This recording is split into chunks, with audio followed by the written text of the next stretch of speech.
Vamos empezando, si les Dale. parece. Bueno, muchas gracias a todos por acompañarnos en esta nueva Open Lecture de la Licenciatura en Comunicación de la Universidad Católica del Uruguay. Es un gran gusto recibir hoy a Jimmy Herrera, que es supervisor panregional de producción y desarrollo de Discovery Latam. Jimmy es productor, documentalista, periodista, autor. Es un colombiano que vive en Miami. Estudió en la Pontificia Universidad Javeriana de Bogotá y tiene un máster en Fine Arts de la New York University. Escribió 2 novelas, La que peca y reza y Tierra Prometida. Dicen que es futbolero, ahora nos estaba contando, bueno, hincha de Millonarios, pero parece que no quiere hablar de fútbol hoy. Dialogará con Jimmy, el periodista Darío Klein, que casi todos ustedes conocen. No necesita mucha presentación. Darío es docente de la Universidad Católica, corresponsal de CNN en Uruguay, escritor y productor de teatro. Darío también es futbolero y Darío tampoco quiere hablar hoy de fútbol, así que bueno, los dejo a ustedes que conversen de lo que esto nos convoca hoy esta Open Lecture, que es hablar de periodismo, documentales y demás. Así que adelante. Voy a decir algo nada más para los participantes.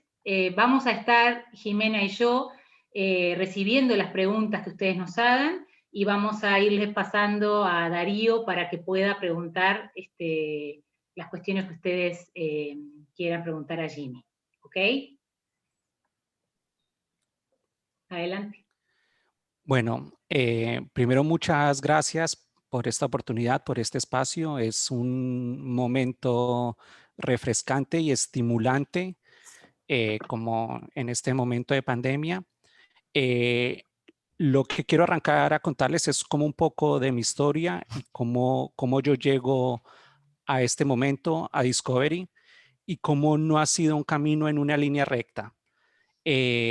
Si escucharon un poco mi biografía, he hecho un montón de cosas que muchas veces no parecían relacionadas, pero terminan pasando. Bueno, relevante este caso, yo empecé a estudiar comunicación social en la Javeriana, en Bogotá, en un programa muy parecido al de la Universidad Católica en Uruguay, un programa básico de comunicación de 2 años en el cual uno elegía su perfil profesional y lo desarrollaba igual periodismo, audiovisual, radio, prensa. Cuando yo empecé a estudiar comunicación, no tenía muy claro lo que quería hacer, cero claro lo que quería hacer. Tenía claro que quería contar historias, nada más, como que me gustaba contar historias, pero más como una condición humana. Y empecé a estudiar comunicación audiovisual. Me fui en el campo audiovisual, empezamos a escribir cortos, empezamos a hacer incluso cosas de videoarte y tratar de hacer pequeñas crónicas televisivas que terminaron saliendo en un canal local en Bogotá, que era en ese momento como un canal universitario. Entonces, digamos que esa es la primera vez que aparece como la crónica en mi vida y al mismo tiempo empezamos a recibir una clase de escritura para televisión, pero escritura para televisión en Colombia era como ficción, telenovelas. Hay como una industria súper armada con el melodrama, con las telenovelas colombianas, es parte como de la cultura y cuando uno te das cuenta cuando hablas con colombianos, la forma que cuentan las cosas tiene un talante melodramático de la marca de las telenovelas colombianas, o sea, como así se vive la vida y después todas tus referencias tienen que ver como con eso. Haciendo esos guiones, empecé a trabajar con un escritor haciendo como diálogos de telenovela y me interesaba la ficción, pero eh, no me gustaba escribir, pero no me sentía como con la capacidad de desarrollar los personajes, pero el melodrama como género y el melodrama como estructura narrativa sí que fue como un principio básico para todo lo que empecé de hacer ahí en adelante. Entonces, ahí solo quiero hacer como un paréntesis, que era que yo no lo entendía y lo empecé a ver cuando estábamos haciendo el asunto de las telenovelas como un principio narrativo básico, o sea, griego, pero para mí era difícil de entender antes, que después lo apliqué al periodismo y a los documentales, que tienes un protagonista que tiene que buscar un fin, generalmente un amor imposible. Este amor imposible tiene que ver con que hay una diferencia entre las clases sociales, casi siempre, hombre y mujer. Este protagonista que busca este amor imposible generalmente tiene un aliado y generalmente tiene un enemigo acérrimo. Esa estructura básica que es simple, eh, funciona para todo lo que empecé a hacer después en mi vida, a nivel periodístico, a nivel de crónica, a nivel de documentales y a nivel de los otros formatos que ahora se hacen en Discovery. Sea el tipo de show que sea un show de cocina, sea un show de decoración, sea un show de belleza, siempre planteamos esa misma estructura, ya sea en una serie de varios episodios o en un episodio unitario que se termina en ese momento. Entonces, fue algo como que a mí me cambió radicalmente en el momento para empezar a contar una historia. Y sobre eso, si tienen preguntas, me gustaría que las hicieran. Después de eso, bueno, decía que era futbolero, no era ninguna estrella, era más o menos decente.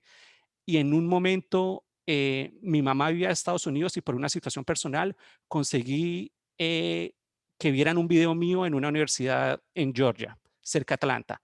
Me aceptaron, me fui a jugar fútbol, duré un año jugando fútbol, clases, no vi nada. O sea, mi mamá me preguntaba, ¿y qué están aprendiendo? ¿Se parece a lo que está haciendo en Colombia? Y, o sea, entrenábamos por la mañana, por la tarde, y además estábamos detrás del equipo de las mujeres, que ellas eran, obviamente el programa de las mujeres es mucho más importante, ellas tenían beca, ellas eran campeonas nacionales, nosotros éramos un armado que nos dejaban entrenar cuando ellas terminaban. De esa visita al estado de Georgia termino consiguiendo un contacto en CNN en español. Por razones personales me devuelvo a Colombia, mi papá se enferma, como nada, estuvo bien la experiencia en Estados Unidos y cuando estaba terminando la carrera, con este contacto que tenía en Atlanta, me dice que si quiero aplicar una pasantía a CNN. Y yo estaba como en Colombia, bueno, mi papá falleció en ese momento. Entonces digo, como no tengo como muchas cosas que hacer, voy a aplicar. Pero en mi cabeza nunca había estado como trabajar como periodista.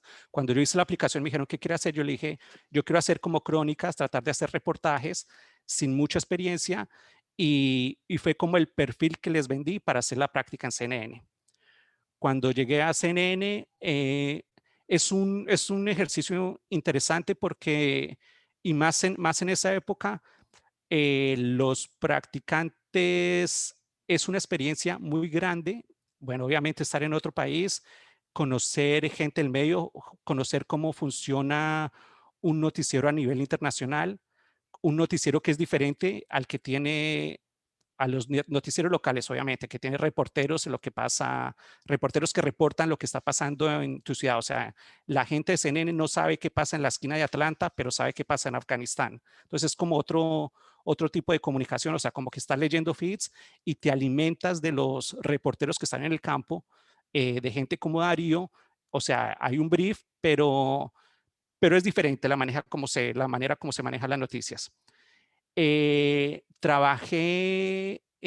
la pasantía y por una casualidad se abrió una posición para que me quedara escribiendo noticias de radio, que eran las que pasaban en CNN Español Radio en la mañana. Cuando estaba haciendo eso, una de las productoras históricas de CNN en Estados Unidos, que se llama Ingrid Arnesen, que también es amiga de Darío, que fue productora por mucho tiempo de Cristiana Amanpour, que se ganó todos los premios internacionales, cubrió conflictos en el Medio Oriente, en Centroamérica, estaba necesitando ayuda con unos proyectos que estaba haciendo pitch para Discovery en español. Necesitaba alguien que hablara español, alguien que trabajara como periodista, y con ella empezamos a trabajar en una serie de documentales que ella le había vendido al Discovery Channel.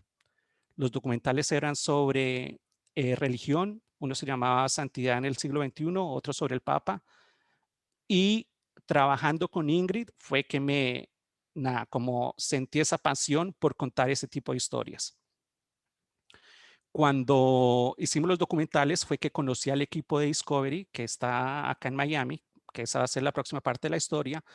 Después terminamos los documentales con Ingrid. Yo seguí trabajando un tiempo con ella. Después, mientras pasaba todo esto, yo seguía escribiendo. Seguí escribiendo como cosas mías y apliqué a una maestría de escritura en Nueva York, de escritura de guión. Me voy para Nueva York, hago esta maestría y después en Nueva York trabajé con un canal público era una de las cadenas hermanas de PBS. Y nosotros hacíamos un programa de política de latinos en Estados Unidos, pero en inglés. Entonces eh, era cíclico, porque todo siempre, cada 6 meses había problemas con los latinos, con la salud, con la educación, si Puerto Rico iba a ser independiente o no, y otra vez la salud, la educación y los inmigrantes. Entonces hacíamos crónicas pequeñas de personajes, de familias, y después políticos discutían. No llegaba a ningún lado, pero me sirvió para mantenerme a flote en Nueva York. Después de eso me vengo a trabajar a un noticiero en Miami y ahí es cuando reconecto otra vez con el equipo de Discovery que necesitaban ayuda para proyectos que trabajaban desde Miami. Y como los conocía antes, empecé trabajando freelance con ellos. eh, y después, como al año, ya hago parte del equipo de producción y desarrollo de Discovery para las producciones de Latinoamérica y Estados Unidos en español. Este equipo lo que hace es, nosotros desarrollamos el contenido, los documentales, los programas y hacemos una producción ejecutiva de los programas que salen en todas las marcas de Discovery.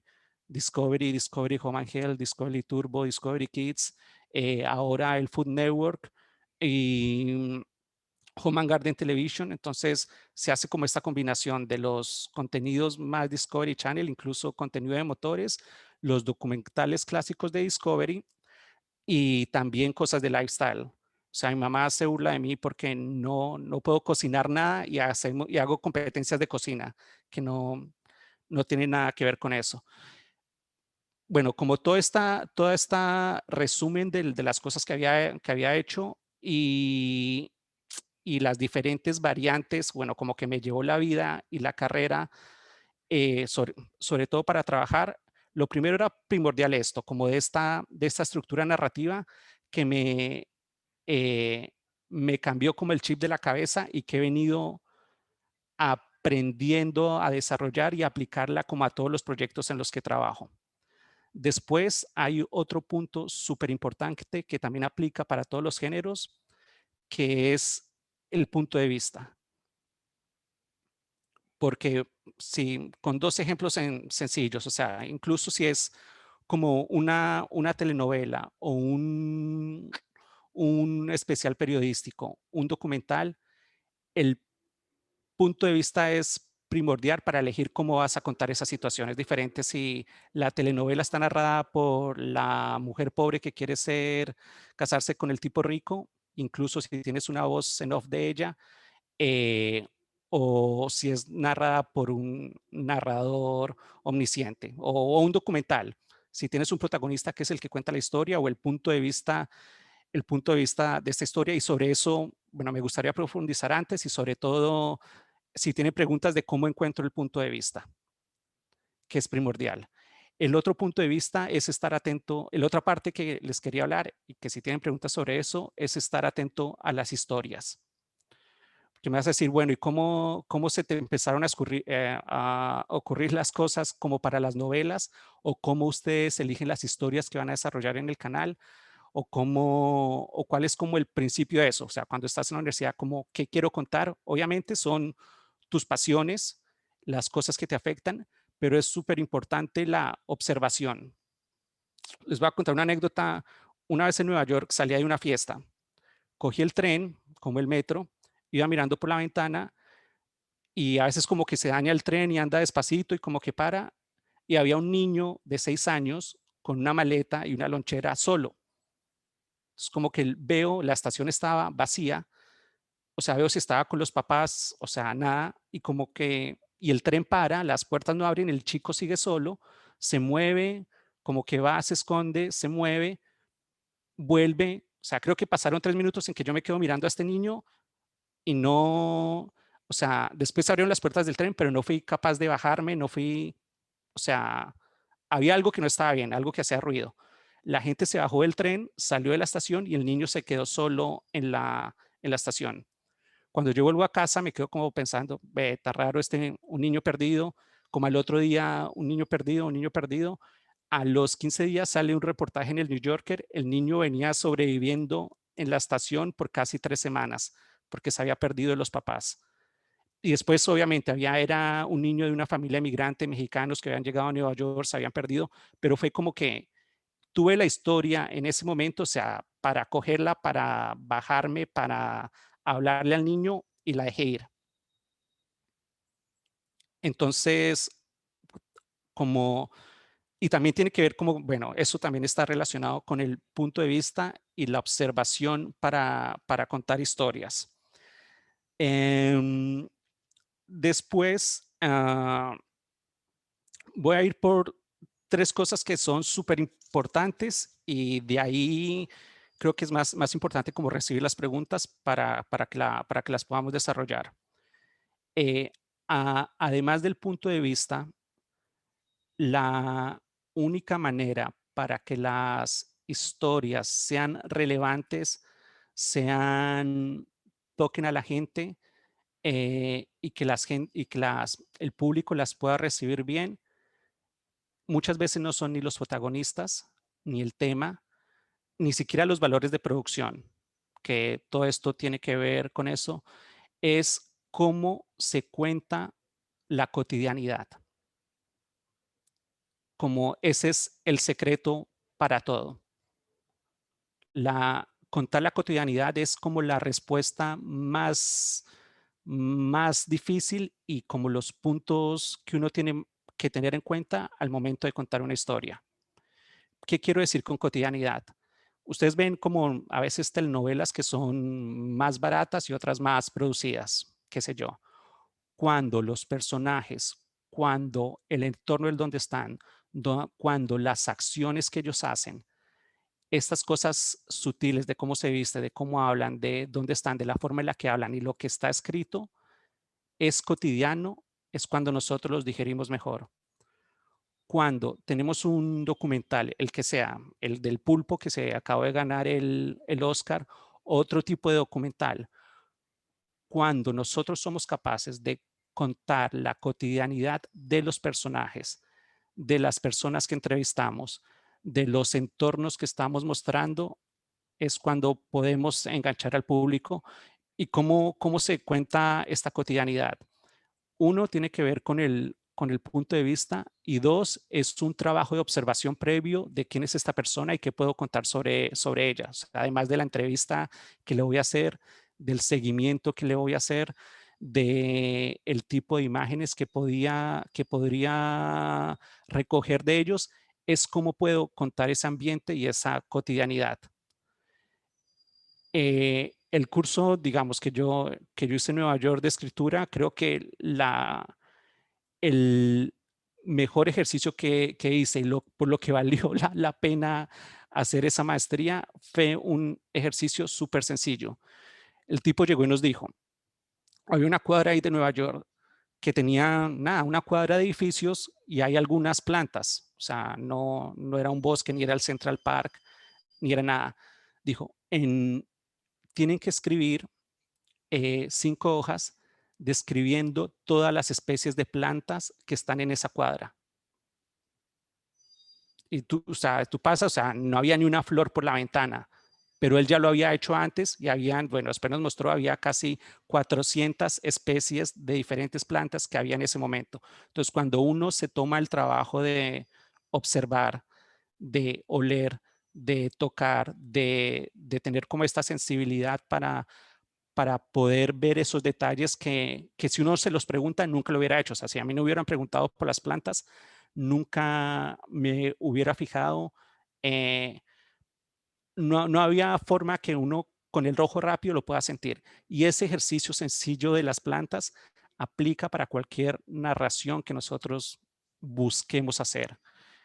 En el trabajo que nosotros hacemos ahora, nosotros recibimos un montón de propuestas de contenidos, de gente que quiere hacer documentales, series, que tiene personajes, y lo que nosotros seguimos y lo que a nosotros nos interesa es cuando estas personas en esas presentaciones son capaces de presentarnos, obviamente, que el personaje tiene que ser interesante, un universo rico, qué sé yo, pero hace toda la diferencia en cuanto a cómo se presenta esta cotidianidad y cómo se presenta ese detalle de ese punto de vista que estamos buscando.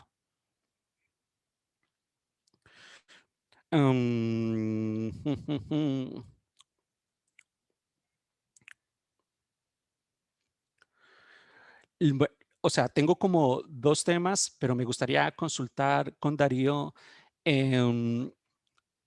porque, o sea, entiendo cuando yo estaba en la universidad, o sea, me preguntaba, mira, yo tengo un montón de ideas, ¿cómo hago para que un canal me compre estas ideas, se interese en estas ideas? Y otra parte es cómo encontrar, no sé, como tu voz y tu oficio profesional. Quiero decir, o sea, cómo yo puedo encontrar realmente lo que me gusta en un amplio, en un universo tan amplio, tan rico, a veces tan duro como la comunicación. Y nada, me gustaría solo, o sea, como escuchar la voz de Darío para ver por cuál encaro, para que se vayan complementando las dos cosas. La que vos quieras, Jimmy. Las dos. Las dos.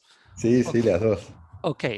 Em, Bueno, el punto, voy a volver a la anécdota del niño cuando se presentó esta historia. Digamos que yo hubiera conseguido la historia. Conseguido quiero decir que me hubiera bajado, le hubiera hablado al niño, le decía, estás perdido y nada, posiblemente tenga una anécdota. Niño perdido en Nueva York. Mm. Pero desde ese punto es mi responsabilidad, ok, tengo esa historia y se la quiero llevar al New York Times y al New Yorker. ¿Qué tengo? Uno, tengo acceso al personaje. Entonces no era que yo le dije al niño, no hables con ningún otro periodista, pero es importante tener algo original, único. em, y después era lo que yo podía vender, cómo lo podía presentar. Entonces, lo, en el caso de Discovery, sobre todo, cuando se presenta un universo, cuando se presenta un personaje, cuando se presenta un tipo de acciones, cuando se presenta un lugar o una historia que alguien cree que puede estar en el canal, lo importante es que nuestro punto de vista esté justificado. Porque o sea, esta historia se puede contar desde cualquier manera. No hay una regla, no hay una fórmula precisa, pero necesito justificar mi punto de vista, justificarlo en pos de la historia. Entonces, por ejemplo, con este niño, posiblemente el punto de vista arrancaría desde cuando él salió de México, con su familia, lo que quiere decir que él no estaba perdido cuando llegó a Nueva York, como que su infancia y su desarrollo de vida estaba perdido desde que él era un niño en México, sin oportunidades, en un entorno de violencia, en un entorno difícil, en un entorno de que tuvieron que cruzar a Estados Unidos con un coyote, en un entorno que su familia lo abandonó para después llegar a Nueva York. Como ese punto de vista, no solo la anécdota de este niño perdido, sino la anécdota, no de este niño perdido en una estación, quiero decir, sino este niño perdido en un sistema migratorio, social, económico, político, en un contexto de una época y un momento específico de la ciudad. Esas son las herramientas que yo tengo para decir tengo una historia. Y esa es como la magia de poder observar eso y poder encontrar este punto de vista para proponerlo. Cuando yo propongo con esa justificación, es cuando nosotros decimos, aquí hay algo, porque ya sabemos, hay un modo específico y una voz de cómo contarlo. Y esa es como la magia de todo, porque, o sea, puede haber muchas formas de encararlo, pero si tengo esta justificación entre la historia, el personaje y lo que yo como autor, realizador, periodista quiero contar, es como la combinación que hace sentido para que un proyecto pueda avanzar.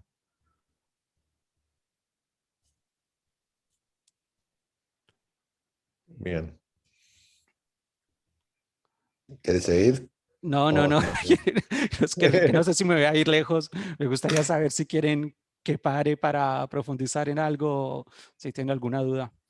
Estamos bien de tiempo. Si querés podemos pasar a la... Tengo ya varias preguntas. Ok. Em, bueno, paso a las interrogantes. Em, la primera es de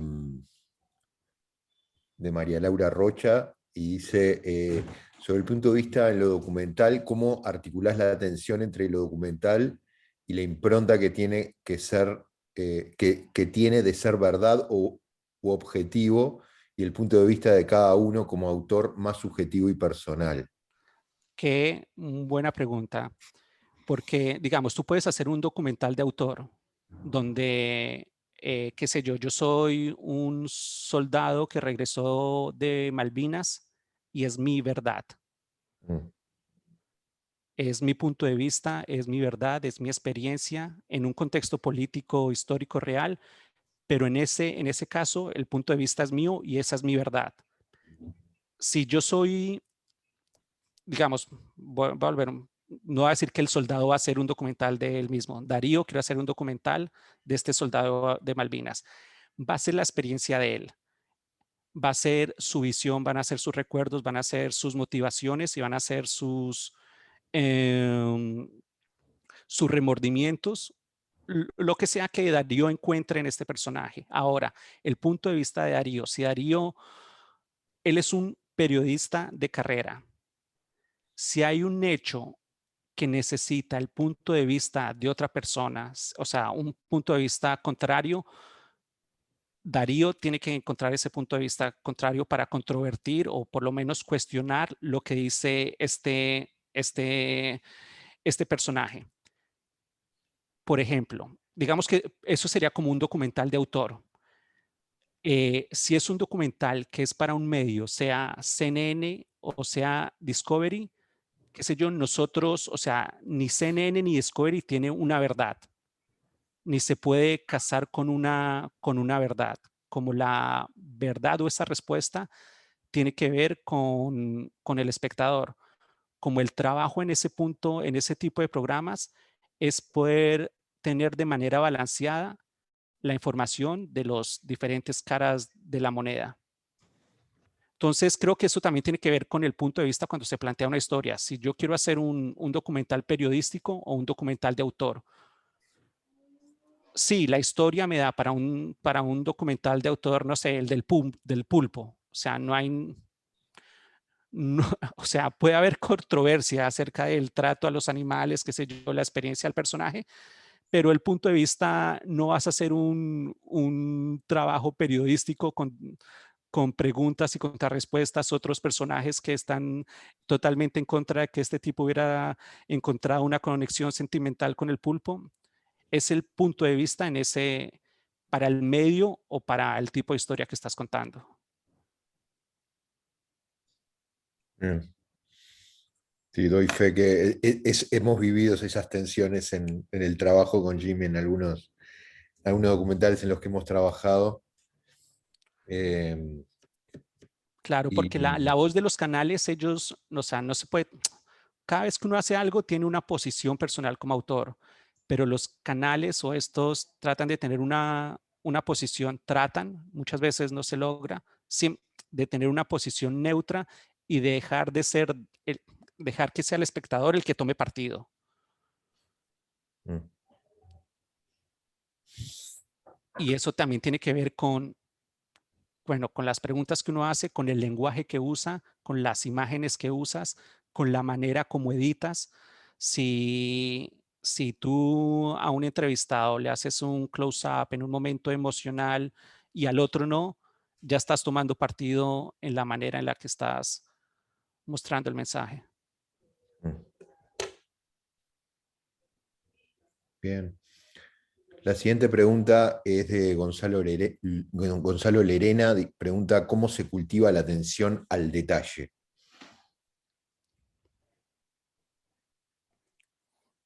¿Cómo?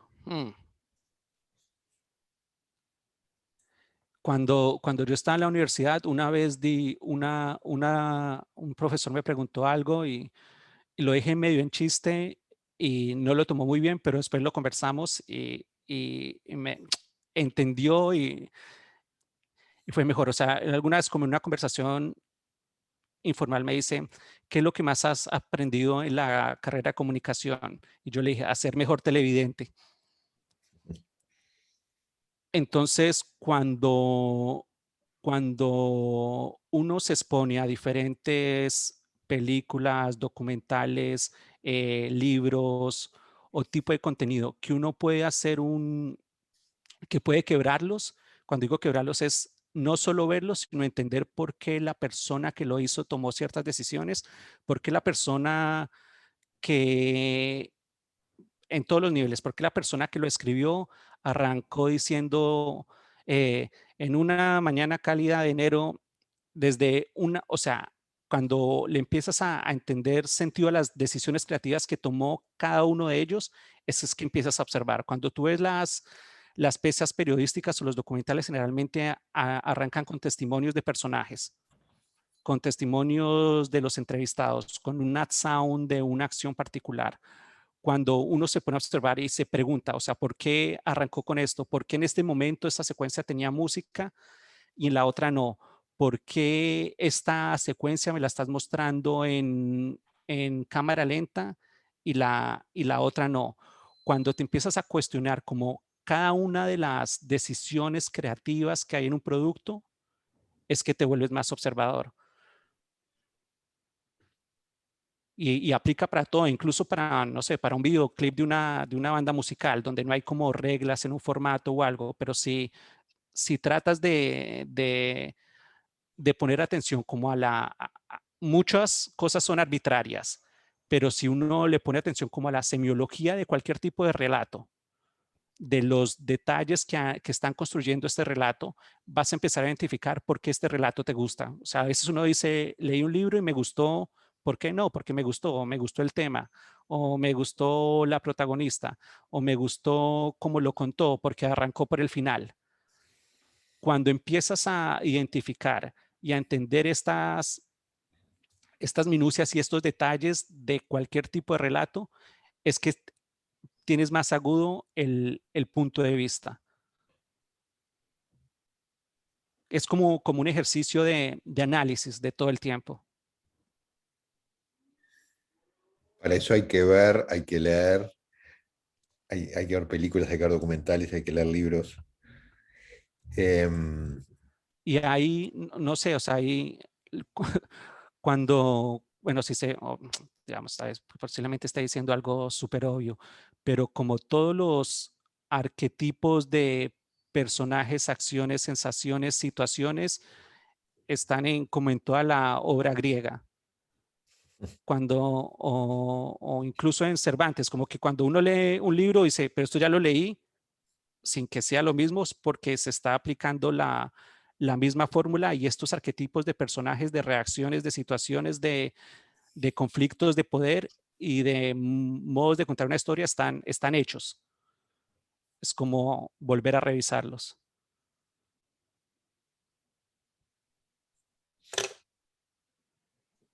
Bien. Siguiente pregunta de Delfina Beatiate.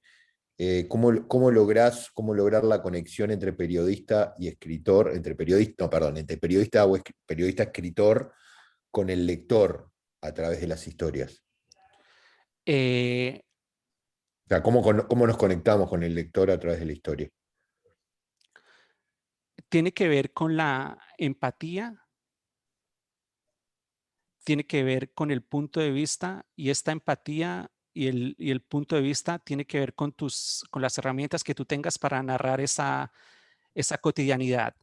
El ejemplo, o sea, que yo tengo preferido entre esta mezcla entre escritura, periodismo, es A Sangre Fría de Truman Capote, o sea, es como el básico de una crónica periodística vestida con literatura, en la que el punto de vista que encuentra Truman de un crimen atroz, de un asesinato que no tiene ninguna discusión, eh,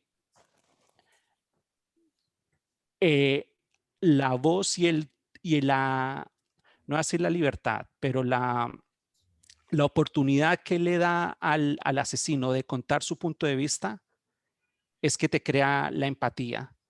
La oportunidad de que este asesino pudiera decir lo que sentía y de dónde venía ese sentimiento, así fuera como estúpido, o sea, como es una persona no muy inteligente, pero que este autor pudiera crear esa empatía con este personaje, que era no muy inteligente, en algunos momentos cínico y como que si lo hubiera escrito esta persona, lo terminas odiando, pero él tiene esta capacidad para crear esta empatía, para poder entenderlo, ni siquiera juzgarlo, pero entenderlo. Entonces, sobre todo como ese ejercicio de poder crear empatía con una temática, con un personaje, así yo no esté tomando partido de que era culpable o inocente, el crear la empatía es la que nos da como esa fórmula para poder llevar un relato adelante.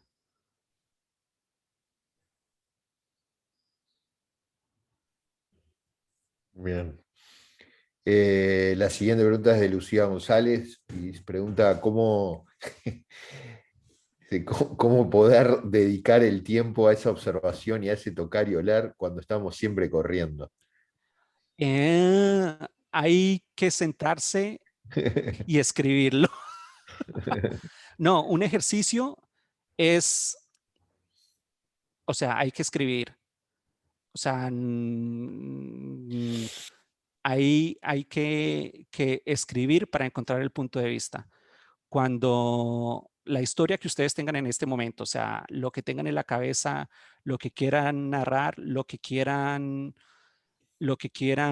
contar, solo va a salir de que se sienten a escribir.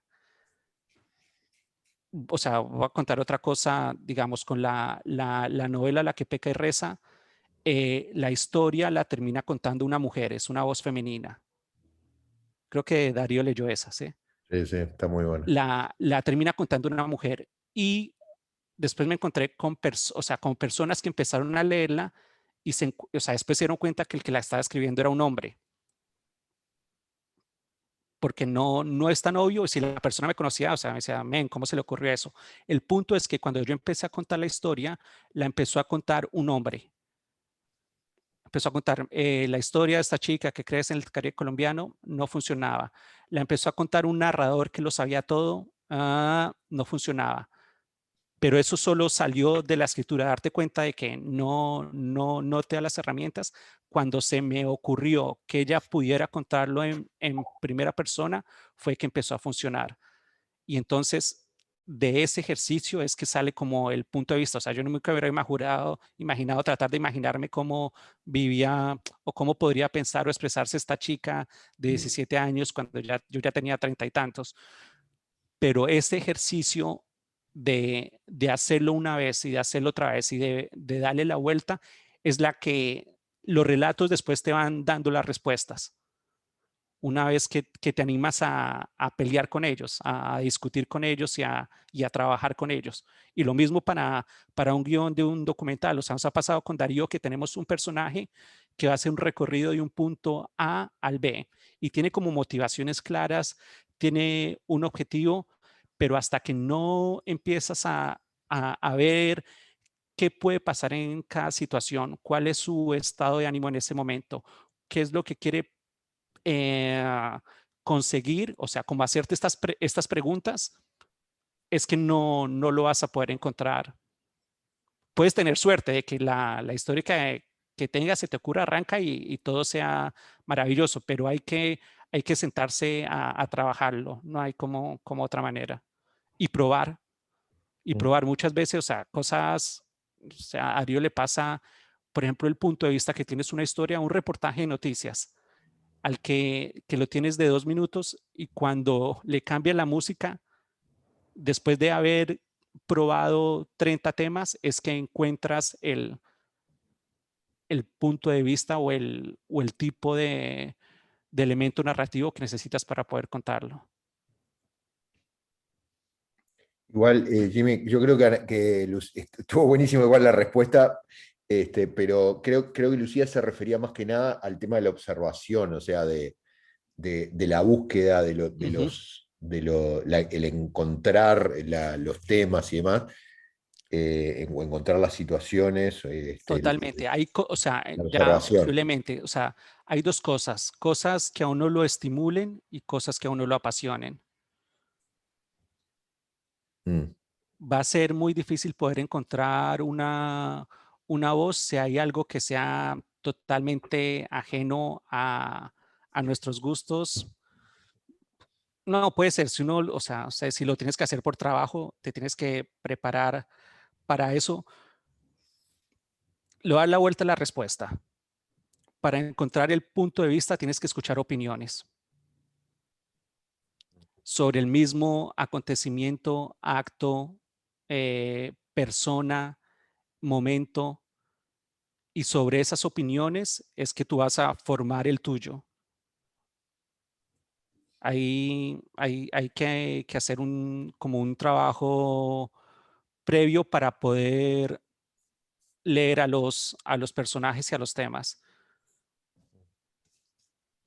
Igual yo quiero agregar, si me permitís, Claro, a Lucía, que en realidad estar siempre corriendo no es un motivo para el cual no dedicar tiempo a todo eso, es decir, porque eh, somos periodistas, en el caso de Lucía que está en periodismo, las 24 horas, y eso no quiere decir que estemos siendo explotados, sino que básicamente nunca descansamos, es parte de lo que hacemos. Entonces, el estar corriendo todo el día no implica que uno deje de mirar, de ver, de tocar, de oler. Uno lo hace cuando está tirado en el sillón mirando el noticiero, o cuando está mirando una película, cuando está viajando en el ómnibus, o cuando está en un asado con amigos. Estamos siempre observando, viendo, oliendo, tocando, permanentemente.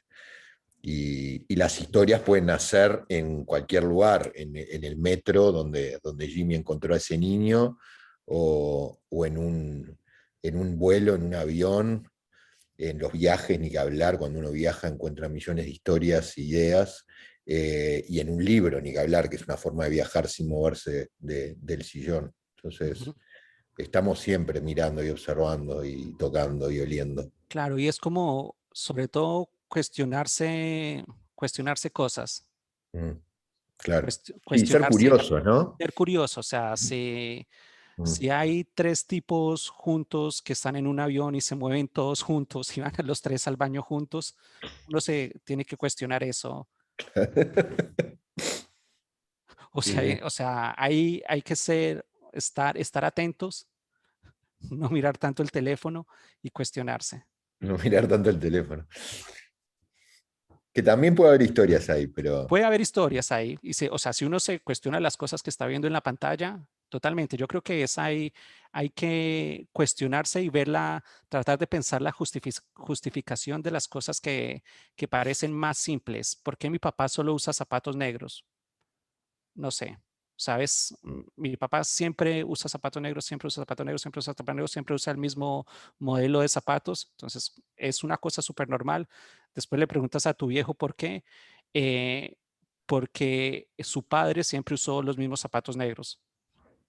Una cosa súper simple, pero ahí ya tienes algo que parece tan normal, es cuestionarse las cosas que parecen obvias. Con nosotros mismos también, o sea, si empiezas a pensar las cosas más simples que tú haces, encuentras una razón tuya propia.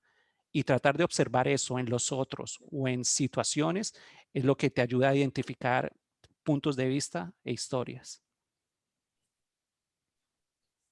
bien. Pregunta María Laura Burger, cómo afecta el tema, esto del melodrama, ¿no? Entre Ujú. comillas, dentro del ámbito periodístico. ¿Hasta qué punto se desarrolla el melodrama en la cuestión periodística? Tiene que ver con estilo, pero el melodrama tiene la cosa emotiva.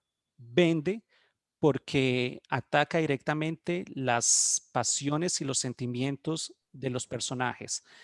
El hecho de que quieras saber qué pasa con este amor imposible, uno llama tu atención, ya vas a saber cómo va a terminar la telenovela, pero quieres saber qué pasa. Entonces, cuando en el periodismo es lo mismo porque tú apelas al lado emotivo de los personajes o de la historia. Si estás en las protestas en Chile, el policía no va a tener mucha cosa, no va a tener una parte emotiva. Posiblemente si su hijo estaba protestando, tienes un punto de vista emotivo para contar esa historia. Poder encontrar esa emotividad entre las contradicciones propias y las de los personajes es como están relacionados. Porque cuando tú vas a ver el reportaje, tú ya sabes que sí, o sea, que hay mucha gente en la calle que están protestando y que en la próxima semana no se soluciona nada, pero tú quieres saber qué pasó con el hijo de ese policía que está protestando mientras el papá está reprimiendo a otros personajes en ese momento. Esa conexión emotiva es la que creo que también tenemos que aprender a identificar para contar cualquier tipo de historia, y tiene que ver con esto de leer el personaje y poder encontrar el punto de vista adecuado. Excelente. Pregunta de Eduardo Pereira es: ¿cómo se puede dejar de lado el punto de vista personal en aquellos temas en los cuales uno está muy compenetrado y tiene un pensamiento claro para que el lector lo tome como algo neutral? Yo creo que últimamente no se puede. O sea, siempre algo que salga de ti va a tener tu impronta, va a tener tu punto de vista. Ahí es como la responsabilidad periodística. Si tú tienes un punto de vista, tienes que o confrontarlo o comprobarlo, pero tu punto de vista y tu voz va a ser la tuya. Tu responsabilidad es asegurarte de que vas a escuchar y que vas a exponer a las personas que no piensan como tú, a las personas que tienen un punto de vista diferente, pero tu voz va a seguir siendo tu voz. O sea, no, no creo que exista esta abstracción real o sincera, y si no, y si lo haces, si lo estás actuando, no va a funcionar.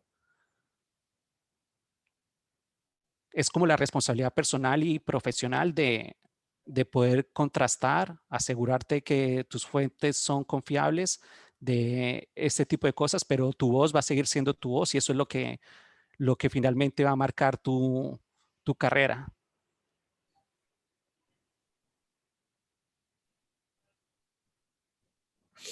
Bien. Pregunta de Florencia Novelasco.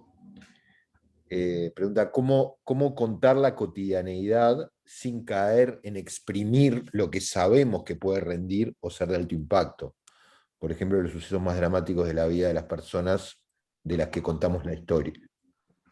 Claro, tú sabes que, por ejemplo, tú tienes una mamá que acaba de perder a un hijo, y imagínate la situación en la que está por las protestas. Entonces tú tienes una opción que obviamente ves a esta señora llorando, ves a esta señora en el cementerio, ves a esta señora viendo las fotos del hijo, ves a esta señora hablando sobre la pérdida, pero ahí estás contando la acción, no estás contando la cotidianidad. Para poder contar la acción, para poder contar la cotidianidad, tienes que ver a esta señora cocinando sola, tendiendo la cama del hijo, limpiando el cuarto del hijo, levantándose sola, yendo a trabajar, escuchando la música que ella escuchaba o la música que escuchaba el hijo, escuchando la ciudad o estos elementos que hacían parte de la cotidianidad de ellos. tienes que verla posiblemente doblando, guardando, cerrando la puerta de donde dormía el hijo. Son como estos detalles que parecen obvios, pero son los que necesitas para vestir este momento. Es un ejemplo. Bien. Julieta Safi, ¿qué tan difícil es la búsqueda de una historia? Hay varias opciones. Hay varias opciones. Si tu jefe te dice, tienes que encontrar algo de aquí a mañana, lo tienes que hacer fácil. Si dices, no, estoy esperando la historia correcta que me va a encontrar a mí, te puede tomar años. Yo tomaría la opción de ser tu propio jefe. De Y ser si tu tu propio jefe es, jefe. y si tu jefe es Jimmy, cuesta un poco. No, de ser tu propio jefe y decir, men, como ejercicio periodístico, mira, a mí me encanta, yo quiero hacer crónicas sobre,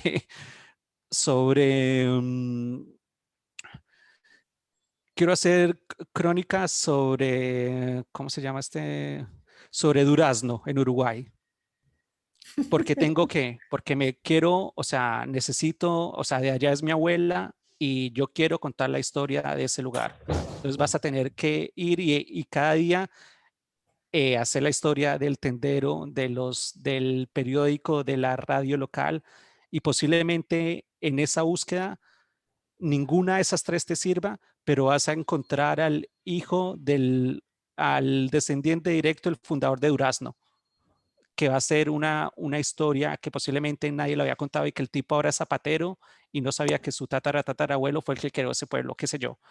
Pero yo me, yo me la jugaría por buscar las historias, uno de las cosas que nos emocionan, que nos tocan, que nos interesan y forzarnos a hacerlo como ejercicio de vida.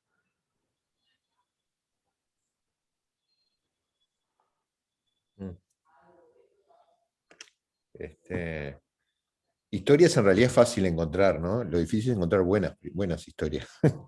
Lo difícil es encontrar el punto de vista para contarla, Bien. porque historias, o sea, claro, las ves todo el tiempo, las tocas, las dejas pasar. Si te animas a trabajarla y darle la vuelta para poder contarla, imagínate.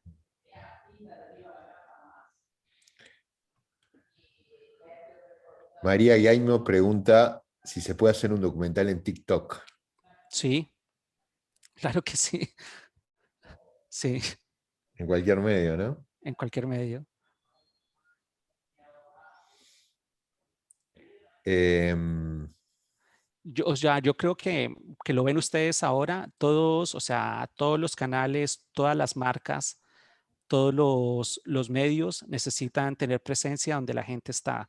Y este contenido bueno, el que está en todo lado, CNN necesita un canal de TikTok y tiene que hacer reportajes, tiene que hacer notas, tiene que hacer avances de noticias, resúmenes, titulares, incluso historias que funcionen en todas las plataformas.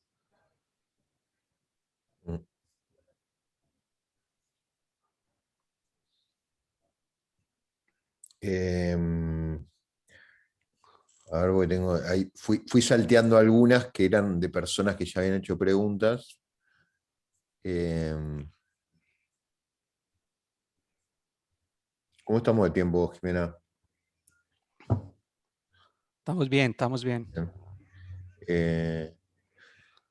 A ver, no sé si has trabajado este tema, pero Delfina pregunta cómo recomendás contar historias relacionadas con el tema de la migración y no abusar de cierta forma de lo sensible, cómo evitar caer en la victimización.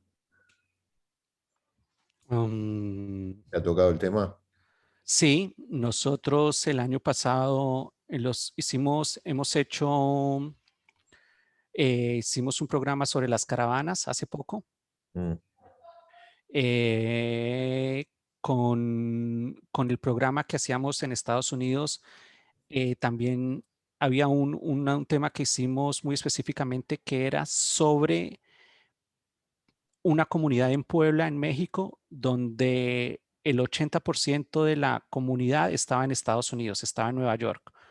Y tenían un problema muy grave porque los niños de esta comunidad, cuando llegaban a Nueva York, empezaban a hablar inglés, pues porque estaban en el sistema público. Pero los padres, la mayoría eran indígenas y hablaban mixteca, ni siquiera hablaban español. Entonces, las maestras no tenían forma de comunicarse con los padres y estos niños estaban a la deriva totalmente y no había como una conexión. Esa era una parte de los problemas. La otra parte era que había problemas muy específicos de salud entre esta comunidad que estaba en Nueva York y las mujeres que se quedaban en Puebla. Pasaba que los hombres, cuando venían a trabajar a Nueva York, se contagiaban de enfermedades sí, de contagio sexual y contaminaban a las mujeres. Entonces, en Puebla no había hombres, pero todas las mujeres tenían VIH o tenían un montón de tipo de enfermedades, como un problema social que tiene que ver con la inmigración. El, el punto para no decir pobrecita esta gente es que tratar que son problemas de cualquier persona, independientemente de su condición, no así legal, porque no tiene nada que ver, sino que son problemas humanos y no de inmigrantes. Quiero decir, o sea, una persona puede contagiarse de una enfermedad porque tuvo un encuentro una noche con una compañera y no tiene nada que ver con su situación migratoria. El asunto es como el drama humano como persona y no como migrante. Como cuando estas personas estaban en la caravana, su trabajo era caminar. O sea, su día a día era como, yo tengo que llegar a este punto y en ese punto es contar la cotidianidad de estas personas que en la cabeza, mira, es que mi plan para el día de hoy es, uno, conseguir comida, pero no porque como de una situación lastimera, sino es lo que tengo que hacer. Es como, tengo estas tareas, tengo que conseguir comida, tengo que poner a mi niña en algún lugar para cuidarla y por la tarde vamos a ir a protestar para que nos dejen pasar la frontera. Pero sobre esa observación, estoy haciendo esto porque es lo que tengo que hacer, no porque soy migrante. Obviamente las dos cosas están relacionadas, pero cuando tú puedes contar eso desde esta voz de yo soy como una persona como tú, o sea, yo tengo que hacer estas cosas y tú estás conmigo con una cámara encima, estamos en la misma situación, estamos viviendo las mismas actividades, o sea, los dos tenemos hambre, frío, sueño en este momento y eso es lo que se debería narrar para poder entenderlo. Entonces me pregunta si, ¿y por cómo no entramos a lo sentimental? Tenemos que entender que, que tengo hambre porque nada, no tengo que conseguir la comida hoy y trabajar para eso, pero desde el punto de vista práctico y no melancólico. Bien. Las últimas dos preguntas. No, está todo bien, está todo bien. Eh,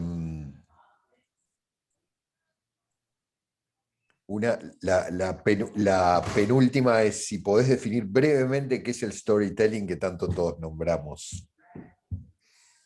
Ok. Y la última. Y la última es si crees que la escritura de forma regular incentiva la creatividad. Ay, espera que se me movió esto. Si crees que la escritura de forma regular incentiva la creatividad o puede jugarte en contra convirtiendo los contenidos en algo masificado y uniforme. Voy por la última primero. No, yo creo que trabajar y sentarte a escribir y hacerlo dispara tu cabeza, te obliga a hacerte preguntas, te obliga a cuestionarte respuestas y a buscar otros puntos de vista, a buscar soluciones, a encontrar qué le gusta a uno o qué no. Para mí la respuesta es sentarse a trabajar y empezar a desarrollar cosas. Empezar a desarrollarlas es tomar nota, hacer un diario de los eventos, tomar fotos, incluso, no sé, grabar notas de noticias que se hayan hecho, grabar puntos de vista. con esa información es que vas a tener material para trabajar y hay que sentarse a hacerlo. O sea, no creo que el trabajo en ese sentido nos vuelva autómatas o que nos quite la inspiración. Creo que al contrario va a ser más fácil poder reaccionar a algo que nos inspira y poder darle una respuesta, una solución narrativa más fácil. Además, como que no hay dos documentales iguales, ¿no? No, Porque las historias todas cambian. Más allá de que a veces pueda haber una cierta línea de trabajo en el orden en el que van algunas cosas, pero claro, y además ahí nunca, nunca se siempre va a repite. estar tu punto de vista. O sea, Claro. como esas elecciones que a veces aparece, o sea, parece que no tienen ningún sentido. Tienes una pareja de esposos que se están divorciando y tú arrancas tu documental con él, con el esposo. O sea, ahí hay una decisión narrativa, editorial, consciente, que cambia la historia que tú estás diciendo. Un detalle tan sencillo como ese, o terminarlo con el esposo.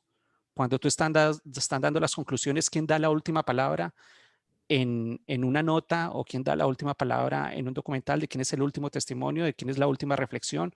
Estás tomando una posición editorial que tiene que ver contigo, pero siempre existe, sí.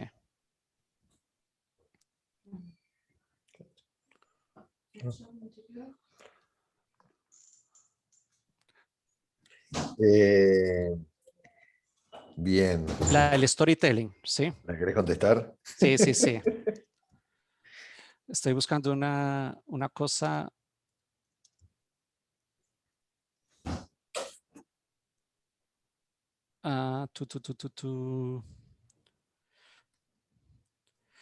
Que no estaba seguro del autor, pero ya les digo.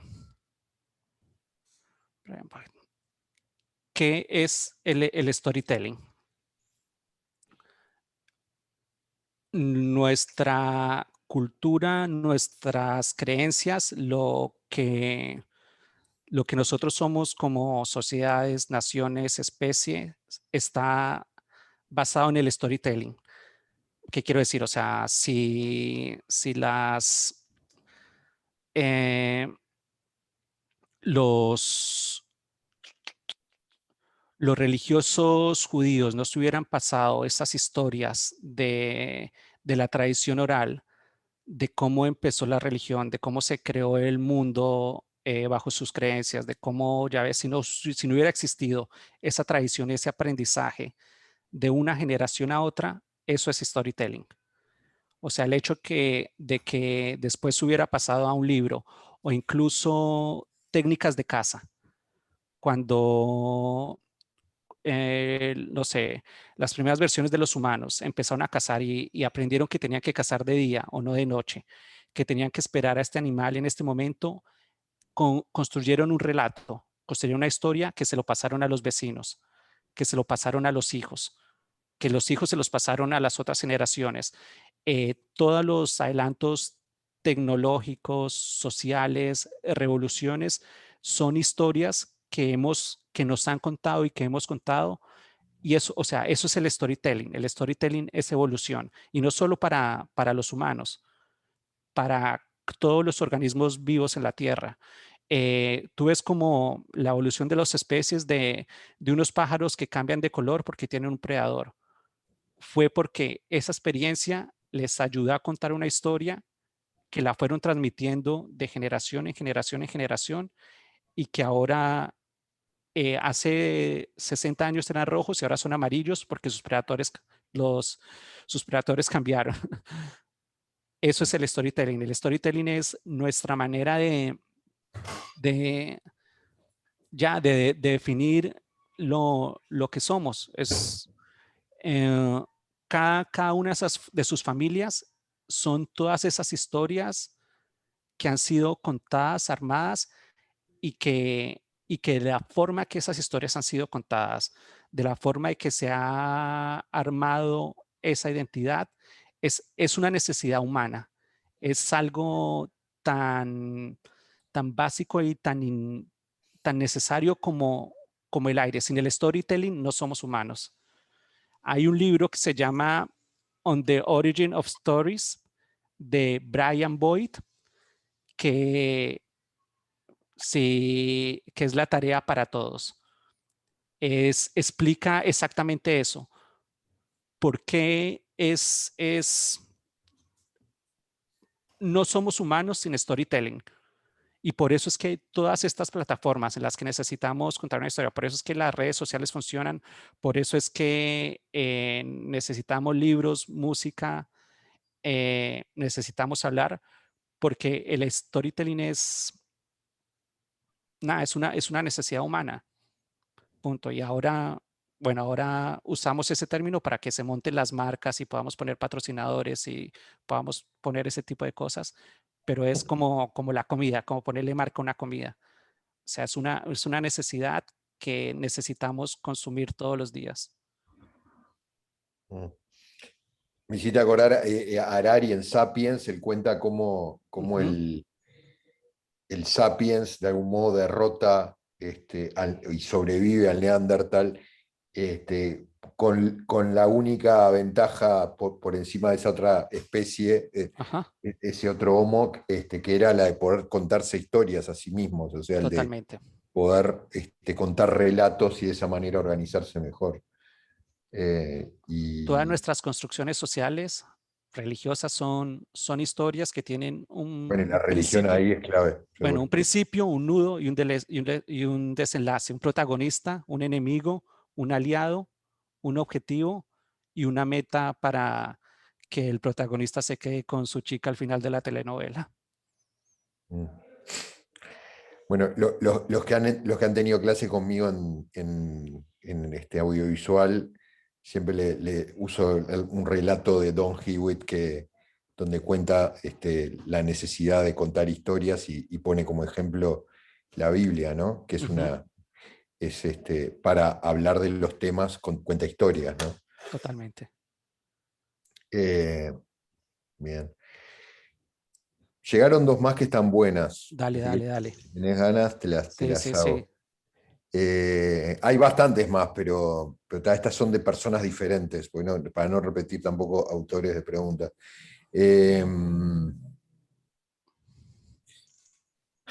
¿Qué piensa usted acerca de que los documentales de investigación periodística se puedan complementar con otro tipo de documentos o podcasts en los cuales se profundice lo presentado con más detalle?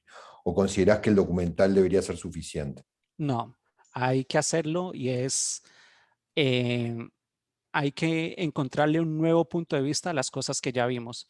Yo creo que ese es el modo incluso, como así sea el mejor documental del mundo, hay que cuestionarlo, hay que tratar de entenderlo, hay que tratar de analizarlo y encontrar nuestra propia visión sobre eso. O sea, si la compartimos, si no, pero eso es lo que enriquece el contenido y los puntos de vista y la posibilidad de que ahora hay más herramientas tecnológicas o públicos o medios para ver eso, es el presente ya. O sea, ningún programa que hace en ningún canal funciona en un medio solo.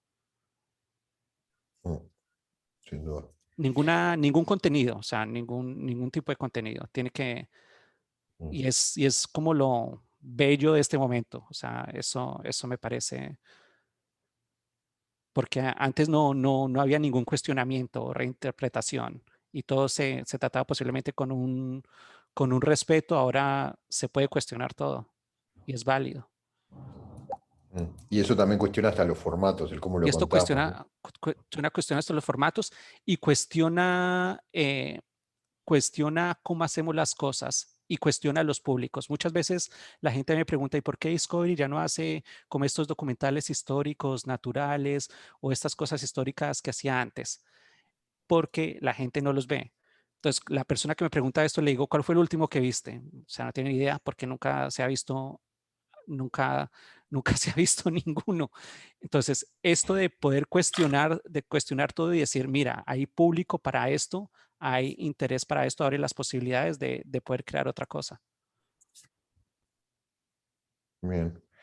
Y la última, ahora sí, está buena. Dice, ¿cómo aprender a establecer el vínculo entre nosotros, o sea, el documentalista o el periodista, y las personas que vamos a entrevistar como personajes de un documental? Como para mantenerlo separado o no. No, no, ¿cómo generar ese vínculo? O sea, me imagino que a Sí, eso apunta, para sacar una mejor entrevista, ¿no? O sea, ¿cómo hacer esa entrevista con el personaje que vamos a entrevistar o con el protagonista del documental, que va a ser tal vez el hilo narrativo? O sea, ¿cómo, totalmente, cómo sí. vincularnos?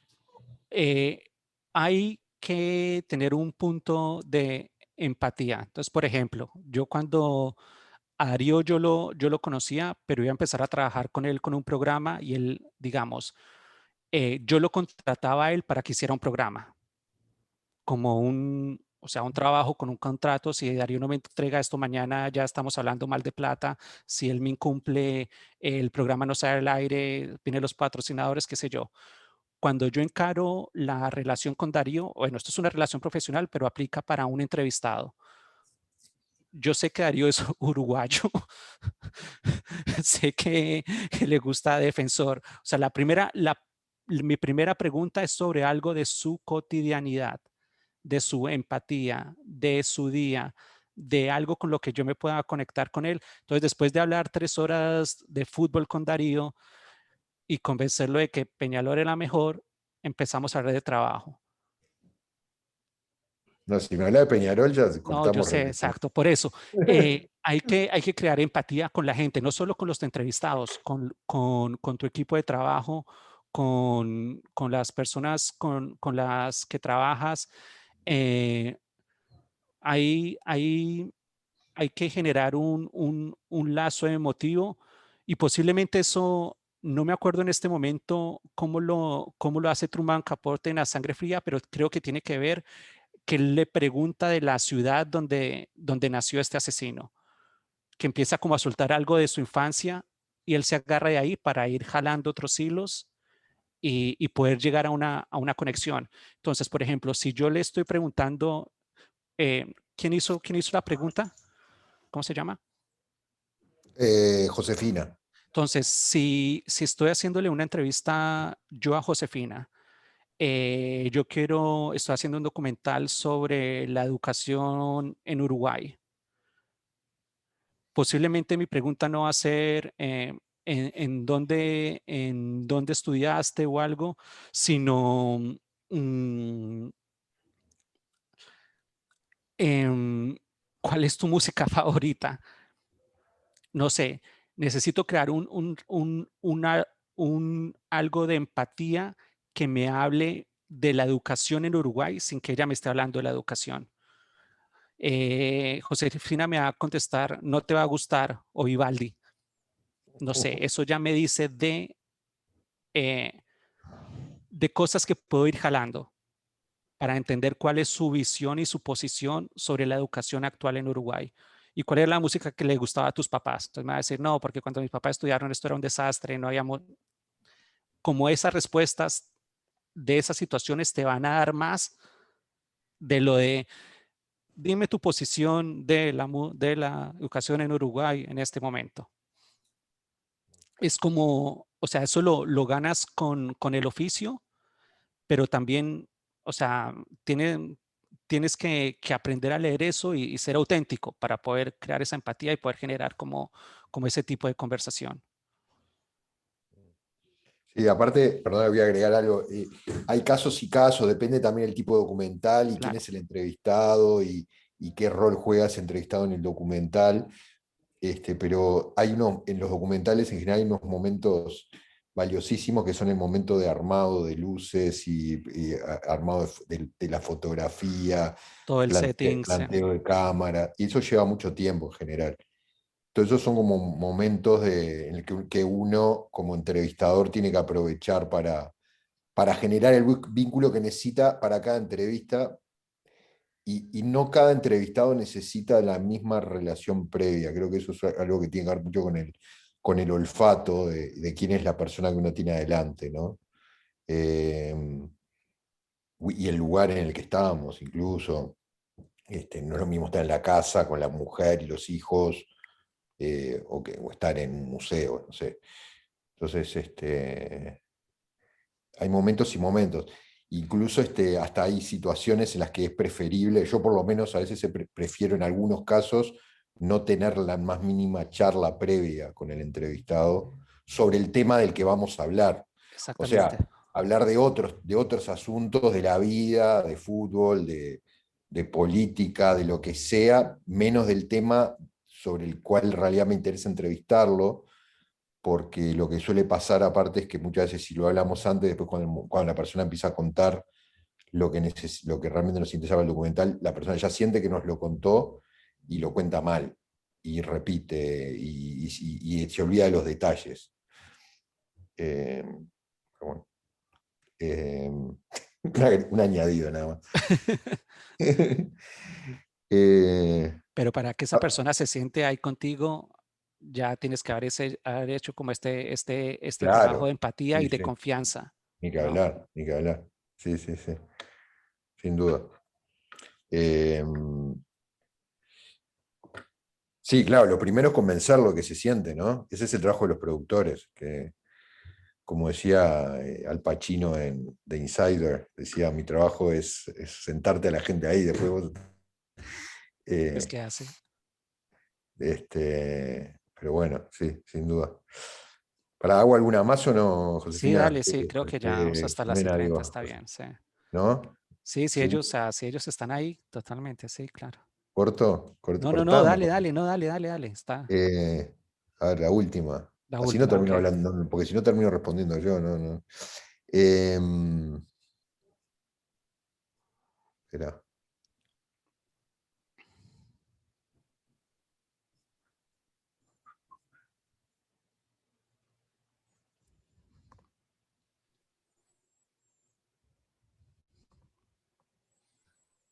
¿Para qué estoy leyendo? Dale, dale.